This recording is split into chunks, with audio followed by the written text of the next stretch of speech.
레위기 23장 39절부터 44절까지 제가 가진 성경으로는 구약 183페이지 정도 있습니다.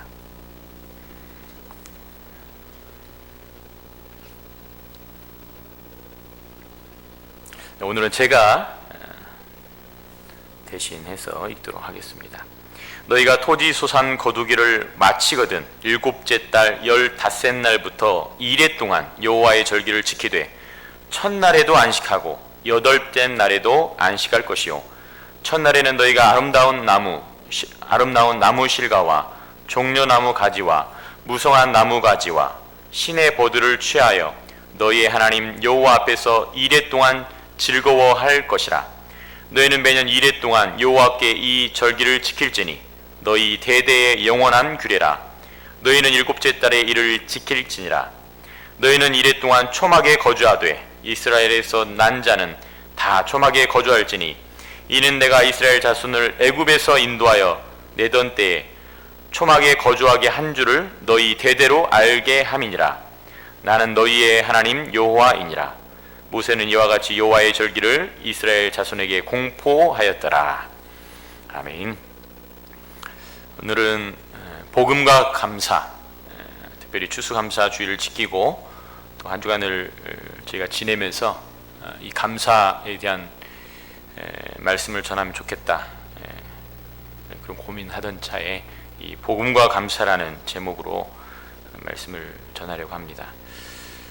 여러분들 감사라는 이 단어를 살펴볼 때 이 감사는 누군가, 즉 대상이 존재하고 그 대상으로부터 내가 나에게 유익하다고 또 이롭다고 느껴질 때에 대한 마음의 자세입니다.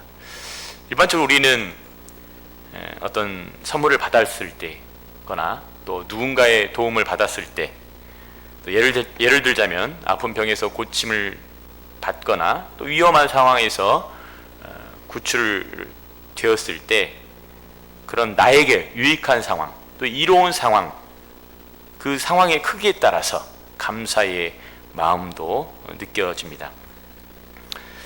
이것을 우리는 한마디로 표현하면 은혜라고 표현하죠. 그런데 하나님께서 성도들에게 베푸신 은혜들만 은혜라고 하지 않고 사람들 간에도 우리가 누군가의 도움을 받았다고 하면 은혜를 입었다, 이런 표현을 사용합니다. 그런데 이 은혜라는 말이 성도들에게는 모든 상황, 또 모든 대상, 모든 만물에게 적용이 가능하지만 믿지 않는 사람들에게는 그렇지 않습니다.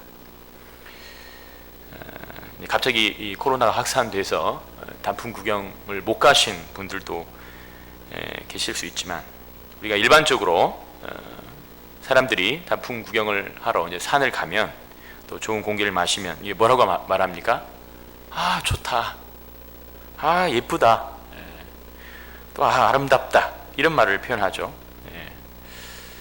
그런데 그 기준, 아, 예쁘다, 아, 좋다 라고 하는 그 기준이 사람입니다. 사람, 각 개인입니다. 어떤 사람은 예쁘다고 느낄 수 있고 어떤 사람은 그렇지 못하다고 느낄 수 있습니다. 또 이어서 그렇게 믿지 않는 사람들이, 예수님을 믿지 않는 사람들이 산에 가서 감사하다라는 표현을 쓰지 않습니다. 아까 말씀드린 대로 예쁘다 혹은 좋다, 이런 말로 끝냅니다. 왜냐하면 누군가 또는 어떤 대상에게 이 감사하다라는 말을 하지 않기 때문입니다. 그래서 우리 성도들은 이런 자연들을 보면서, 자연의 아름다움을 보면서 찬송가 79장을 생각하고 또 자연의 이 아름다움에 감탄감격하고 또 노래하면서 찬양을 하게 되지만, 믿지 않는 사람들에 대해서는, 믿지 않는 사람들은 이 자연에 대해서 더 나아가서 이 자연을 창조한 신적 대상, 하나님을 믿지 않기 때문에, 누군가 대상이 없기 때문에 감사할 수가 없는 것입니다. 그렇게 이 감사의 첫 번째 선결 조건은 이 감사의 대상을 아는 것입니다. 우리는 그분의 행하심을 인정할 때 그것을 우리는 은혜라고 표현을 합니다. 여러분들 이 가을 산을 돌아봤을 때 나무 한 그루 한 그루, 또 숲에서 들리는 작은 계곡의 물소리, 또 그 산을 돌아다니면서 또 논이는 다람쥐, 청설모, 노루 이런 것들을 볼 수 있잖아요. 또 자연이 주는 상쾌함, 또 아름다움, 이런 것들 통해서 참 우리는 기이하고 좋은 것들을 우리가 누릴 수 있음을 경험합니다. 그런데 이것이 우리는 하나님께서 창조하시고 우리에게 허락하신 피조물임을 우리가 알고 기억할 때 우리는 또한 그것을 은혜로 여기고 하나님께 감사할 수 있는 것입니다. 그래서 오늘 그렇게 이 감사를 위한 전제, 즉 이 복음이 어떻게 감사와 연결되어지는지, 그래서 그 신뢰가 성경에 어떻게 기록되어 있는지를 오늘 본문 말씀을 중심으로 전하도록 하겠습니다. 이 본문은 초막절기에 대한 말씀입니다. 이 초막절은 이스라엘의 3대 절기, 첫 번째 유월절, 두 번째 맥주절, 세 번째 초막절, 3대 절기 중에 하나입니다. 이 초막절은 다른 말로 장막절, 또 수장절이라고 합니다. 추수하여 저장한다, 이런 의미로 수장절이라고 하고 일반적으로 초막절, 장막절이라고 표현되어집니다. 이 히브리 유대력으로는 7월 15일부터 일주일간 이 초막절, 이 장막절이 지켜지게 되는데, 우리 현대 양력, 지금 현재 우리 시대와 연결했을 때는 전통 유대력, 히브리력이 약 한 3개월 정도 빠르다, 우리가 한 3개월 정도 늦다, 이렇게 생각하시면 됩니다. 우리는 10월달, 11월쯤에 추수감사주의를 지키는데 한 3개월, 4개월, 그러니까 7월달 이렇게 생각하시면 됩니다. 6월절도 마찬가지고 백주절도 마찬가지입니다. 이 초막절은 1년의 농사, 이 수확물들을 저장하고 그것에 대한 감사, 또 축제의 의미로 이 출애굽 백성들이 광야 40년간의 생활을 하면서 참 아무것도 하지 않았음에도 불구하고 하나님께서 이 백성들을 먹이시고 입히시고 또 만나와 메추라기로 함께 하시고 또 의복과 신발이 헤어지지 않도록 지켜주신 그 사건, 그 생활, 이 모든 것들을 기억하면서 실제로 초막, 움집 같은 것을 지어 일주일 동안 살면서 그때 그 하나님께서 지켜주신 은혜, 그 지키심, 그 보호하심, 그때 그 먹이심, 입히심을 기념, 감사하는 절기입니다. 자, 그런데 첫 번째, 복음과 은혜. 왜 복음과 은혜인가? 여러분, 우리가 구원받기 전에, 즉 예수 믿기 전에, 그리고 예수님을 믿지 않는 사람들, 즉 비그리스도인들이죠. 이 비그리스도인들은 은혜를 은혜로 여기지 않습니다. 그렇게 하지 못하죠. 이 은혜를 알게 되려면, 이 은혜를 깨닫게 되려면 가장 먼저 무엇이 우리에게 들어와야 되냐? 복음입니다.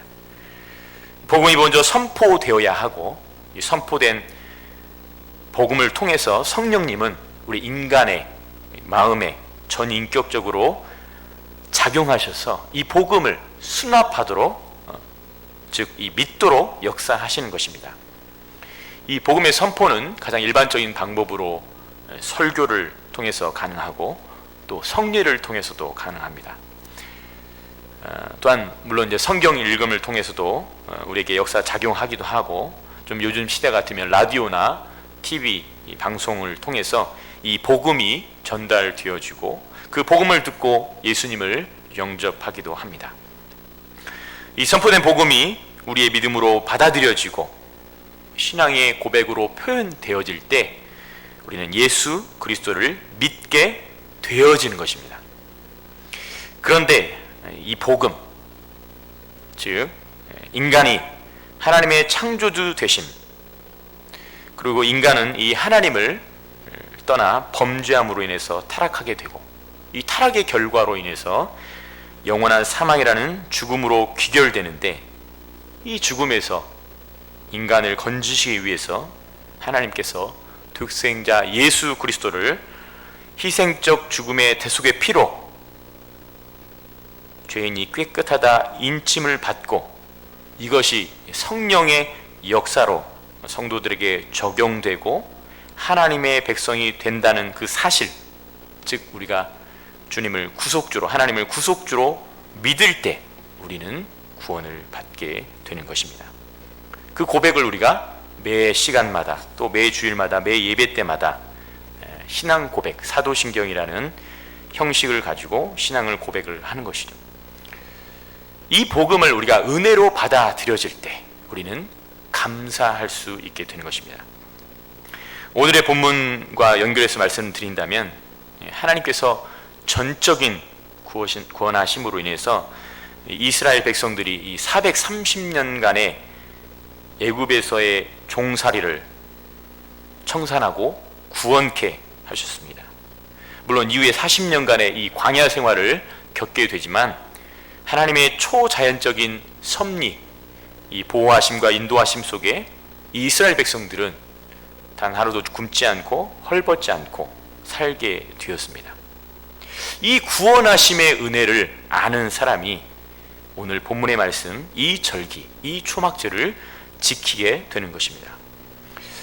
특별히 이스라엘 백성들이 애굽에서 건지신 이 하나님의 구원하심에 대한 믿음과 은혜가 없다면 그들이 오늘 본문의 초막절이 있지만 그 절기를 지킬 근거도 또 이유도 없는 것입니다.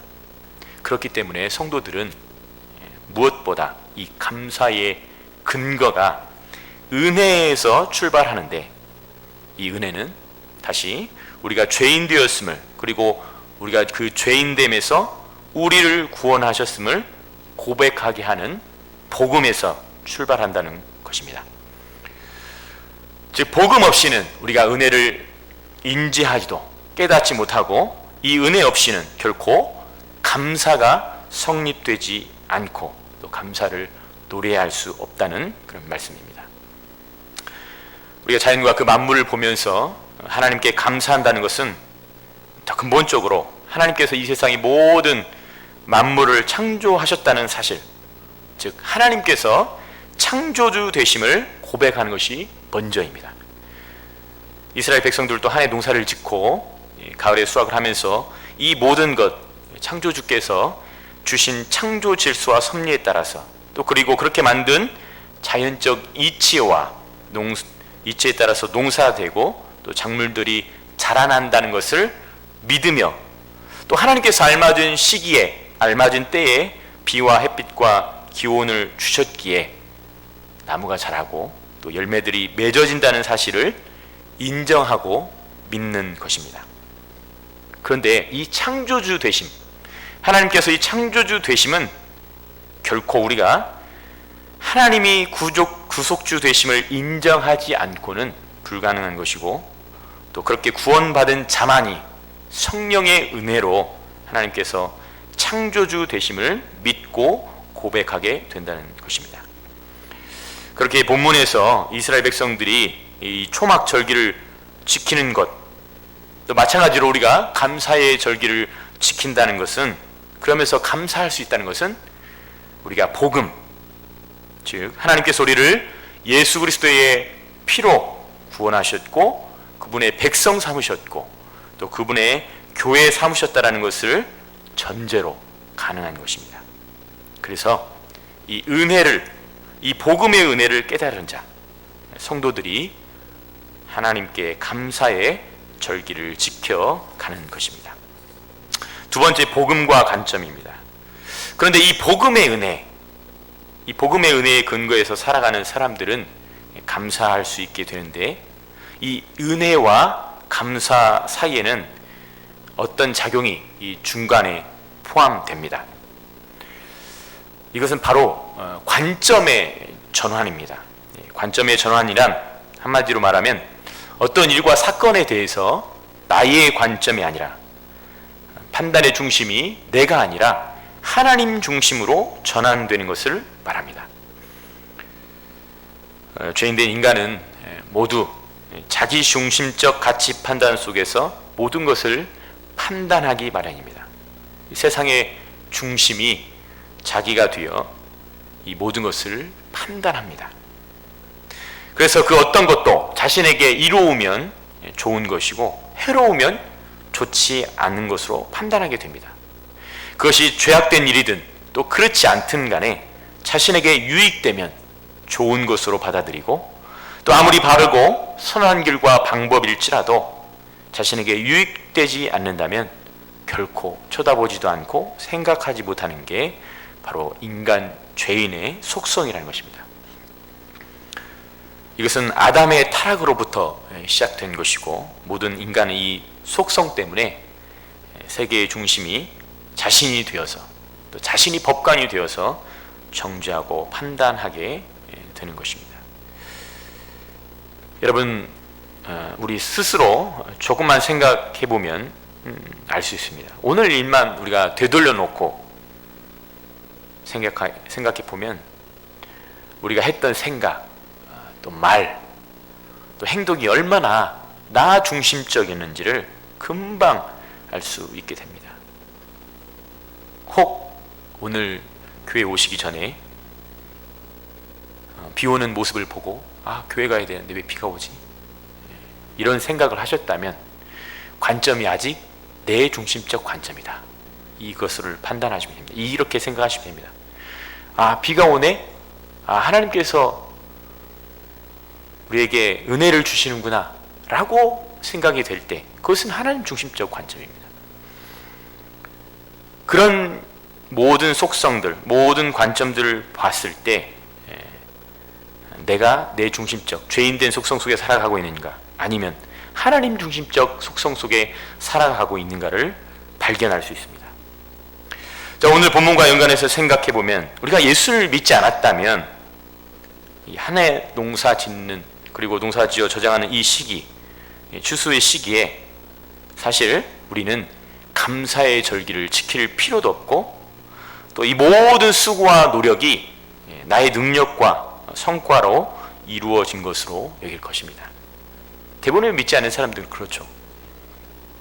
내가 한 해 동안 열심히 해서 그런 거지, 내가 열정적으로 잠도 안 자고 이렇게 열심히 농사했기 때문에 된 거야, 나의 수고와 애씀으로 이런 풍년의 결실을 맞이하게 돼서, 이런 생각을, 이런 이야기를 합니다. 자, 그런데 여러분들, 농사, 우리 지금 세대는, 어린 세대는 뭐 잘 모르지만 여기 앉아 계신 분들은 이 농사의 원리를 아시지 않습니까? 이 농사란 결코 인간의 노력으로 할 수 없는 것들이 얼마나 많은지 모릅니다. 벼농사 하나만 보더라도 만약 1년 내내 비 한 방울 오지 않는다면 결코 농사 지을 수 없습니다. 또 반대로 1년 내내 비가 온다면 심어놓은 벼가 자라지 않습니다. 햇빛이 없다면 제대로 된 곡식을 열매 맺지 못합니다. 또 1년 내내 잘 되다가도 추수 전에 이 가을 태풍 한 번만 몰아치고 이 논에 물이 배수가 잘 안 되면 1년간 잠 못 자가면서 이룬 이 농사 그냥 하루아침에 끝나버리는 것을 우리가 압니다. 그래서 관점이 변한다는 것은 이 자연 만물의 모든 피조물, 이 세상, 세계가 이 운행의 대주권이 하나님께 있음을 인정하는 것입니다. 그동안 내 중심적인 생각, 가치, 또 판단, 그런 사고와 관점으로 있었다면 우리가 복음으로, 말씀으로 그것을 깨부시고 모든 것을 이 복음을 통해서 듣게 된 하나님의 생각, 가치, 또 사고, 판단, 관점으로 바꿔가는 것, 그것이 바로 성도에게 필요합니다. 근데 우리가 복음을 모르고 또 예수를 믿지 않고서는 결코 이 은혜를 누릴 수 없고 이것 또한 이루어질 수 없습니다.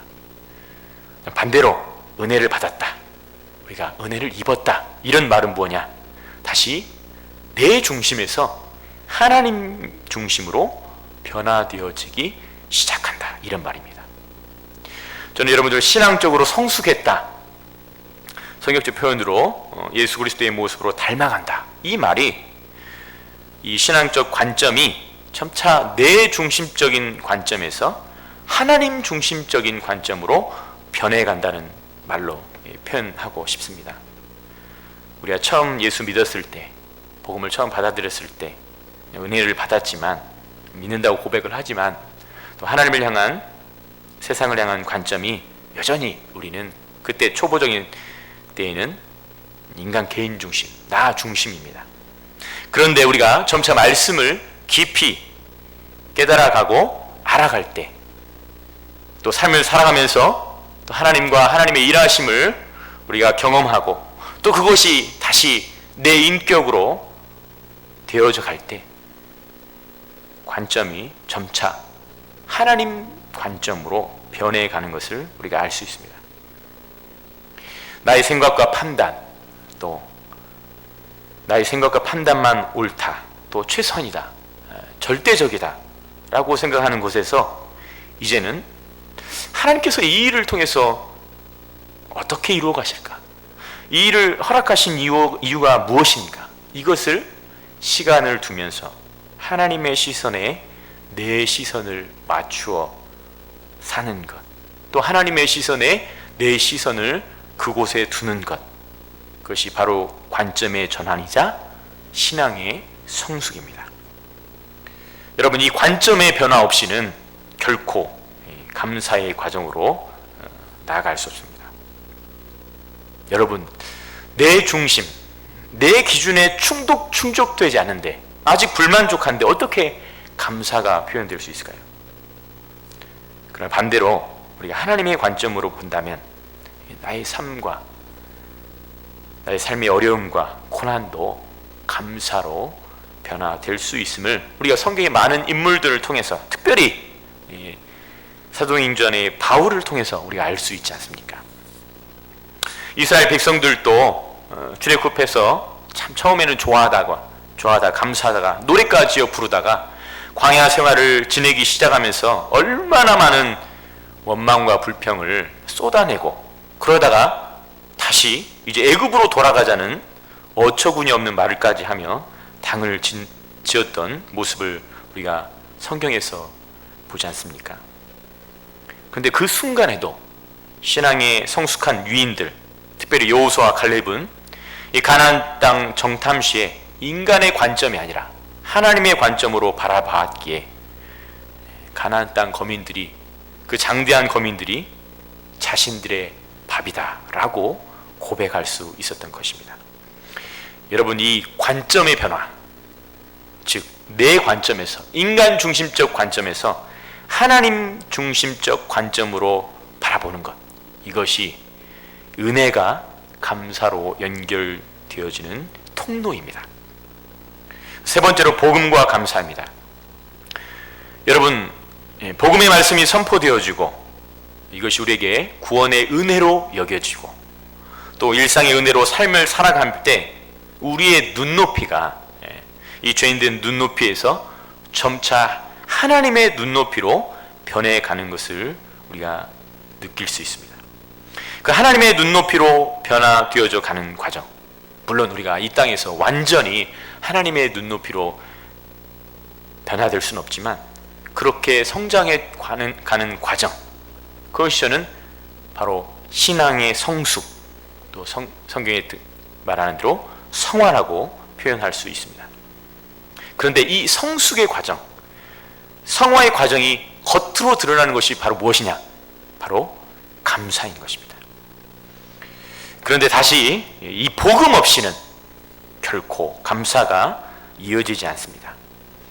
모든 것은 복음의 기준에 맞추어 생각하고 결정하고 판단되어져야 하기 때문에 그런 것이고, 또한 이 복음을 들은 사람은 최종적으로 감사로 귀결되어야 합니다.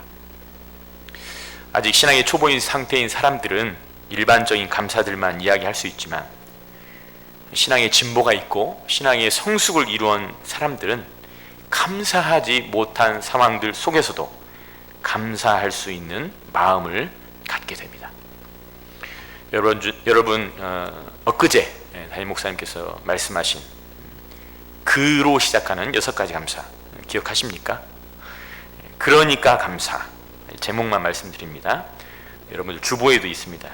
그럼에도 감사, 그럴수록 감사, 그럴지라도 감사, 그것까지 감사, 그러므로 감사. 저는 이 말씀을 듣고 이것이 초보적 신앙인의 감사부터 성숙한 신앙인의 감사를 표현하는, 감사를 포함하는 그런 표현으로 이해했습니다. 제가 생각될 땐 이 6가지가 신앙의 성숙도와 연결되어지는 것 같습니다. 처음에는 예수 믿을 때는, 예수 처음 믿을 때는 그러니까 감사였지만 우리가 은혜를 알고 관점이 점차 하나님의 시선으로 바뀌어 가면서 그럼에도 감사, 또 그럴수록 감사, 그럴지라도 감사, 그러면서 그것까지 감사, 최종적으로 그러므로 감사가 되는 감사의 진보를 표현하는 것 같습니다. 다시 이런 감사의 마음과 표현은 우리의 신앙적 성숙을 스스로 가늠할 수 있는 좋은 기준이 되기도 합니다. 여러분들 사랑의 원자탄 손양원 목사님의 10가지 감사 익히 많이 들어서 아시겠죠? 어쩌면 결코 인간적 관점에서는 감사라고 표현할 수 없는, 어쩌면 비상식적인 차원의 감사의 제목들이라고 말할 수 있습니다. 저 그 내용을 보면서 참 어떻게 이런 일, 그런 일들을 겪으면서도 감사라고 할 수 있지? 감사하다라고 할 수 있지? 그런 생각이 들었습니다. 공산당에 의해서 자신도 고문당하고 아들들도 처참하게 죽임을 당하고 뭔가 마음이 피폐해질 대로 피폐해지고 참 상하게 상할 그 상황 속에서도 결과적으로 이 손양원 목사님은 감사하다라는 말을 10가지 제목에 감사 제목을 붙여서 고백한 것은 참 아무리 생각해도 나올 수 없는 이야기입니다.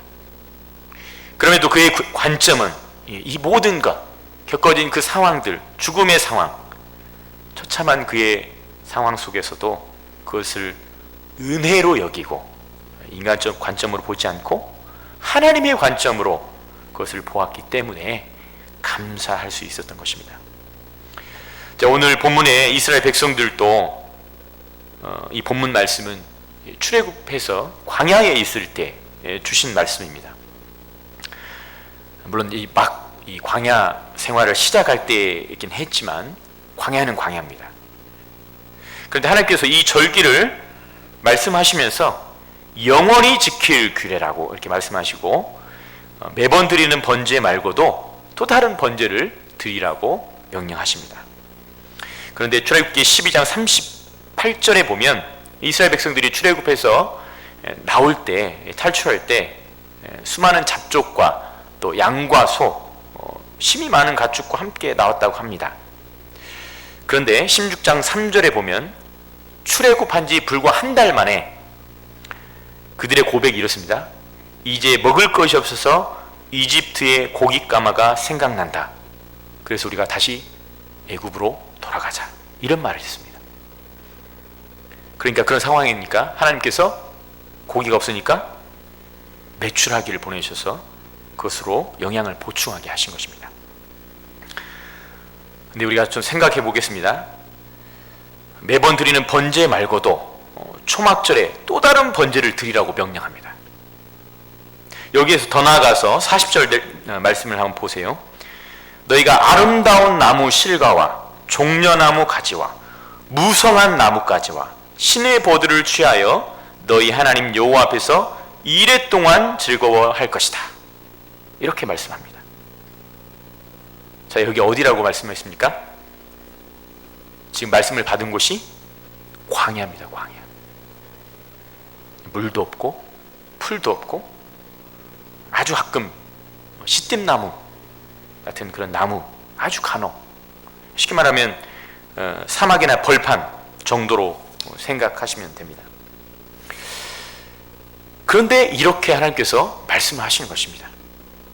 즉 사막에서, 광야에서 아무것도 없는 그 상황에서 오로지 만나와 메추라기로 어쩌면 이 이스라엘 백성들 입장에서는 목숨을 연명하듯 그렇게 살아가고 있는 그들에게 하나님께서는 하나님 앞에서 이 초막절의 절기를 지키면서 즐거워하라, 쉽게 말하면 축제를 벌여라, 이렇게 말씀하십니다.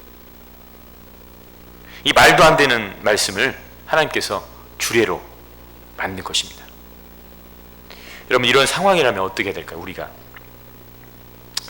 우리의 상황으로 적용한다면 이겁니다. 우리 가진 것 아무것도 없어요. 뭐 집도 없고 또 먹을 것도 없고 통장에 잔액도 빵원이고, 그런데 하나님께서 저희를 부르셔서 너 있는 것 드려, 너 있는 것 가지고 누려, 축제니까 이 축제를 즐겨, 이렇게 명령하시는 것과 마찬가지입니다.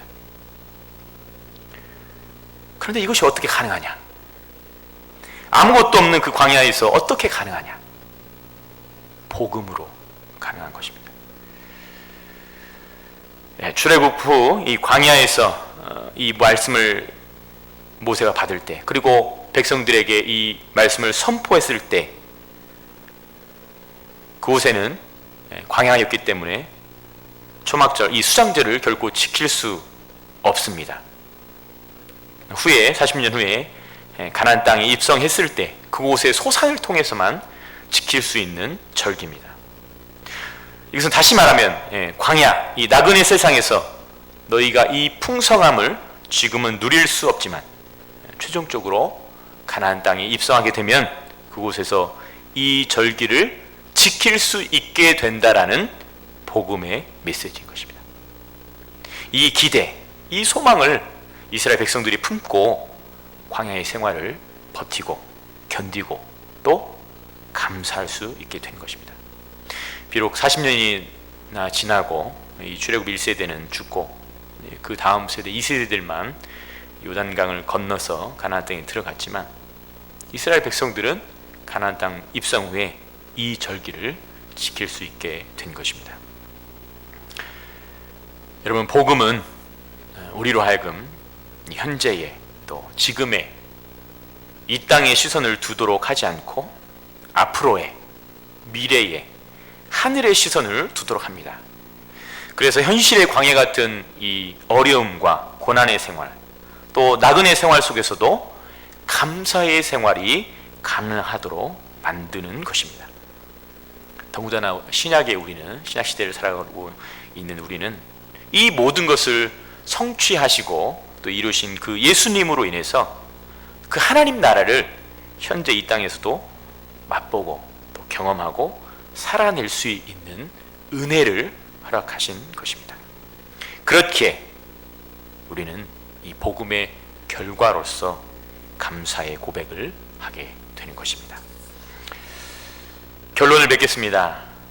여러분, 감사의 생활은 그냥 이루어지지 않습니다. 먼저 우리가 구원의 은혜, 이 복음의 확실한 믿음 위에 서야 가능합니다. 하나님께서 전적인 구원하심과 은혜를 죄인된 우리에게 허락하셨기에 우리가 그 복음을 알고 또 받고 또 성령의 역사로 그 복음을 믿고 살아갈 수 있다는 것을 기억해야 합니다. 이 복음의 은혜를 아는 자만이 그동안의 내 중심적 관점에서 점차 하나님 중심적 관점으로 변화되어지고 성숙되어지고 성화되어 가는 것입니다. 이 관점이 하나님께로 변화되어져 간 사람들만이 감사할 수 있게 되는 것이고, 점차 성숙해가면서 감사할 수 없는 것까지도 감사하게 되는 범사의 감사의 생활을 할 수 있는 신앙인이 될 수 있는 것입니다. 오늘 우리 이 복음을 확실히 붙잡고 모든 것이 은혜다, 내 관점이 아닌 하나님의 관점으로 바라보자. 그럴 때 모든 것이 감사로 반응할 수 있다는 사실을 우리가 기억하면서 코로나의 확산으로 참 우리 마음속에 많은 불안과 불평, 또 원망과 답답함이 쏟아지는 이때, 여러분, 이 코로나 상황이 감사로 고백되어지는 삶, 그런 우리 모두 되길 소망합니다. 기도하겠습니다. 주님, 감사합니다. 오늘 복음과 은혜, 또 복음과 관점, 또 복음과 감사의 연결고리를 통해서 우리가 어떻게 이 복음이 감사로 귀결되는지에 대해서 오늘 본문 말씀을 통해서 배웠습니다. 하나님, 우리가 예수 믿게 되어진 그 복음, 그것 아니고서는 결코 우리가 감사할 수 없음을, 그 복음 아니고서는 우리가 은혜를 누릴 수 없음을, 그 복음 아니고서는 우리가 결코 인간적 관점에서 하나님의 관점으로 바뀔 수 없음을, 그 복음 아니고서는 결코 우리가 범사에 감사할 수 없음을 우리가 오늘 배웠습니다. 하나님, 여전히 내 신앙의 상태가 초보적인 상태, 또 인간적인 관점, 또 감사의 생활이 그러니까 감사의 생활이었다면 우리의 생각, 사고, 가치, 판단을 주의 말씀으로 변화시키셔서 우리의 관점이, 우리의 생각이, 우리의 사고가 하나님의 관점, 하나님의 사고, 하나님의 관점으로 변화되어지게 하시고, 그렇게 성숙한 신앙인으로서 하나님께 이 모든 상황을 감사로 고백하게 되는 우리 모두 될 수 있도록 인도하여 주옵소서. 하나님, 이 상황 속에 우리 스스로 결코 감사하다라고 고백할 수 없습니다. 성령 하나님, 그럴 때마다, 불평과 원망이 나올 때마다, 이런 상황이 내가 받아들이기 어려울 때마다, 또 우리에게 힘든 고난과 역경이 다가올 때마다, 그럴 때마다 성령님 우리에게 말씀하시고 또 오늘의 말씀이 생각나게 하시고, 그러므로 또 더 나아가 예수님의 십자가 사건과 그 사랑을 기억하면서 이보다 더 큰 사랑을 우리가 어디서 누릴 수 있으랴, 그 마음으로, 그 생각으로, 그 관점으로 이 모든 것, 주어진 것 잘 감내하게 하시고, 또 최종적으로 그렇게 감사의 고백하는 우리 모두 될 수 있도록 인도하여 주옵소서. 감사합니다. 예수님 이름으로 기도합니다. 아멘. 축도로 오늘 예배 마치도록 하겠습니다.